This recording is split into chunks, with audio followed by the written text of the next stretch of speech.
I the a-hole for refusing to help my 21 brother 24 with his kid 5 during a medical emergency?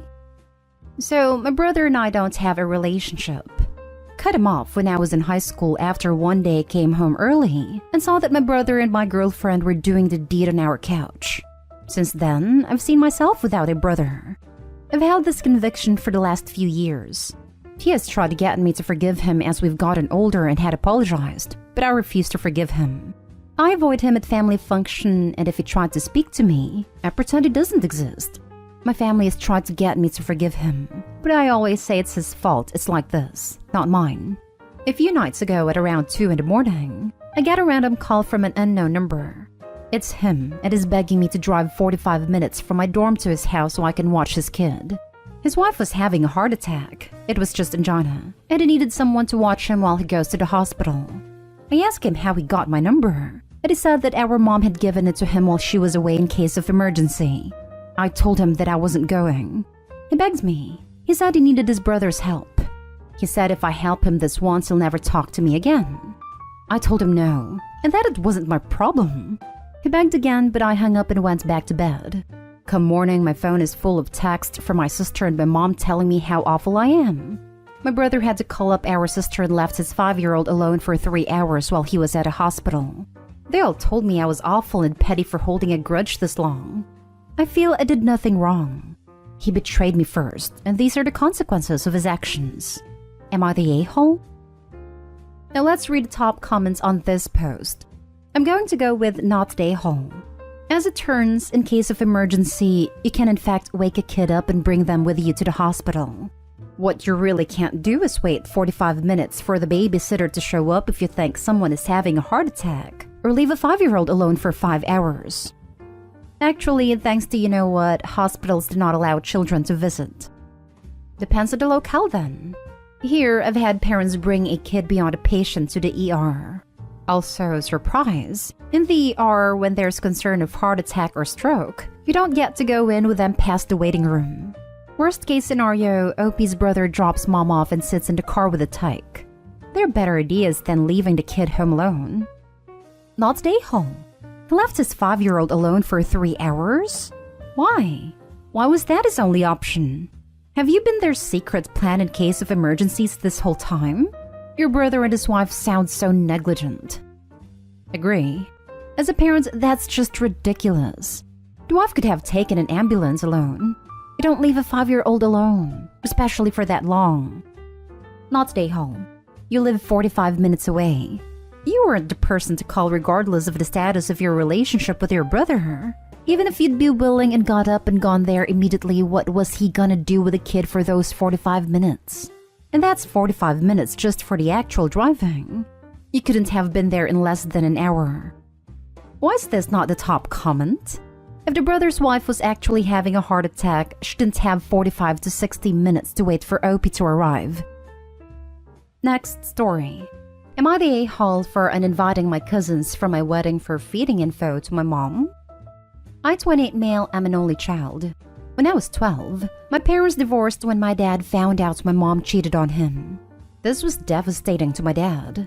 My parents were best friends and started dating when they were 17. I played sports and my dad was my coach, so I had a much closer relationship to him than my mom. I was supposed to spend 1 week at my mom's, then the next week at my dad's, but I would usually just lock myself in my room at my mom's. Usually, my dad would drop me off and I would get on my bike and ride a couple miles back to his house. My mom would ask me things, and I would literally pretend like she didn't exist. It got so bad lawyers got involved thinking my dad was turning me against my mom. My dad encouraged me to spend time with my mom, but I couldn't. My mom tried putting us in therapy, but I would just sit there till the time was up not saying a word to her. Eventually, my mom broke down and let me just live with my dad. I haven't spoken a word to my mom in 15 years. She would show up to my games alone. Sometimes I would ask my dad to tell her to leave. Sometimes I didn't even notice she was there. She would try to talk to me after, and I would walk right past her. I cut her whole family off besides a few of my cousins that were around my age. She showed up to my high school graduation, and I asked a couple teachers to remove her, and they did. She never dated anyone else to my knowledge, and was still attempting to reconcile with my dad a few years before he passed. calling it the biggest mistake of her life and begging my dad to forgive her. When my dad passed a couple years ago, she tried to show up to the funeral at a metro outside to ask her to leave.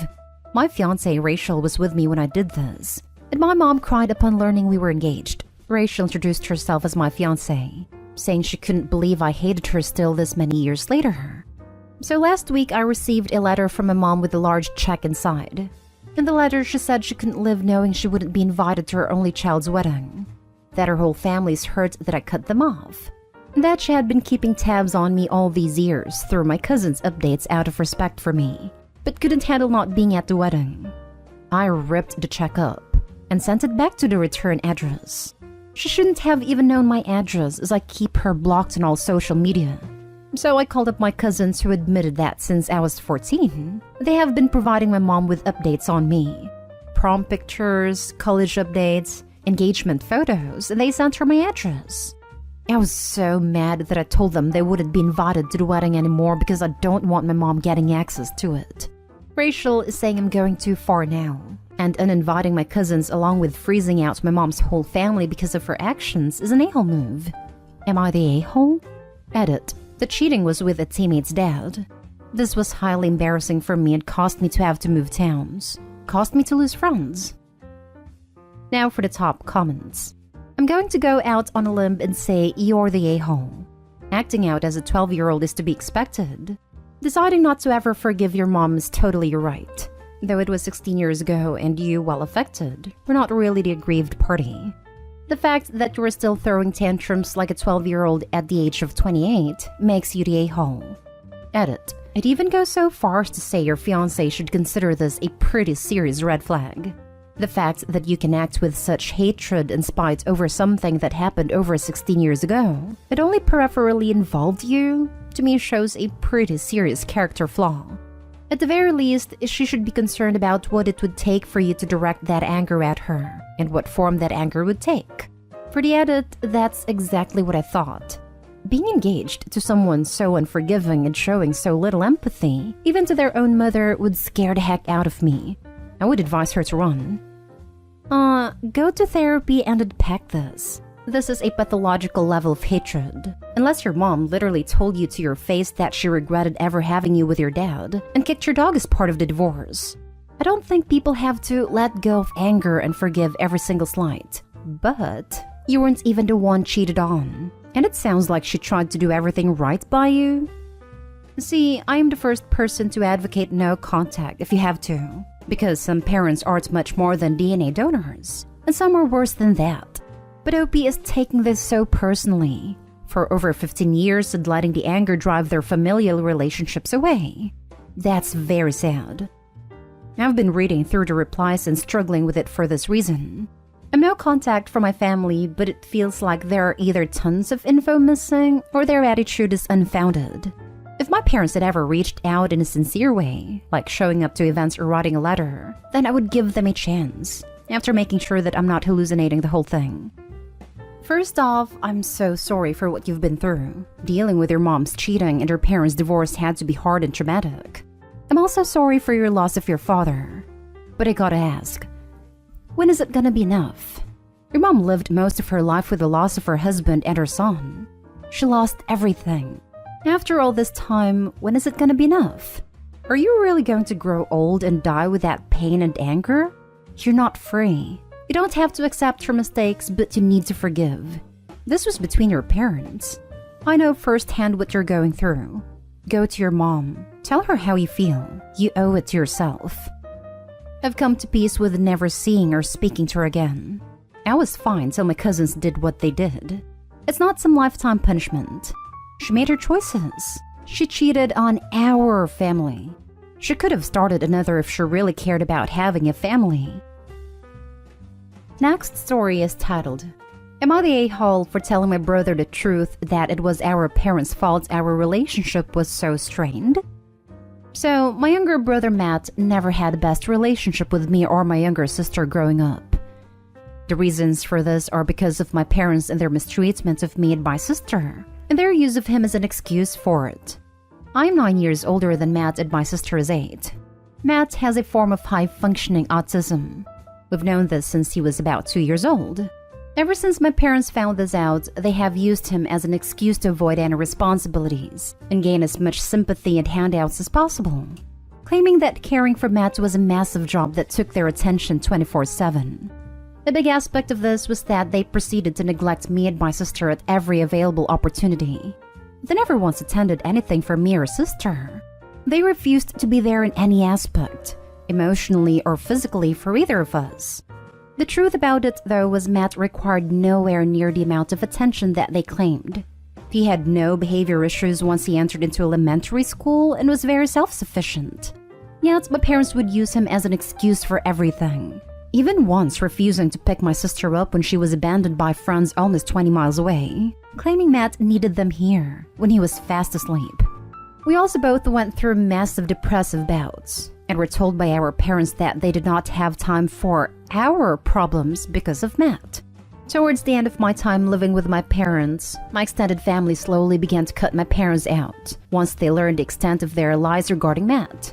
Suffice to say, this destroyed our relationship with Matt. For a long time, me and sister despised him. Even today, our sister outright refuses to talk to him or our parents, only communicating with me.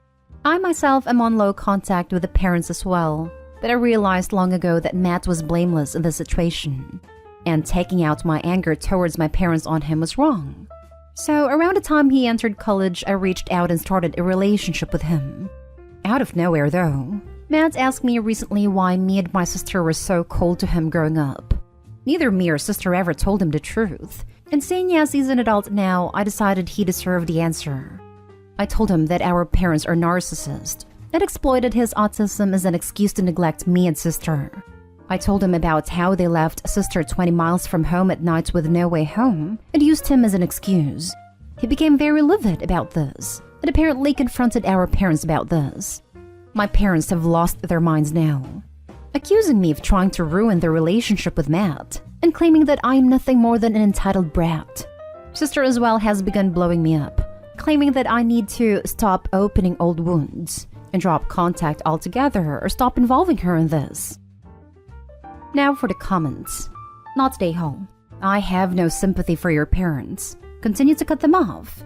If you did it just to cause a rift, then you would be the a-hole. But I think it was probably very helpful to Matt. You probably spent a lot of time wondering what he did wrong, or what was wrong with him that his siblings hated him. Knowing that it was not about him or something he had done will probably go a long way about making him feel happier and more confident in general.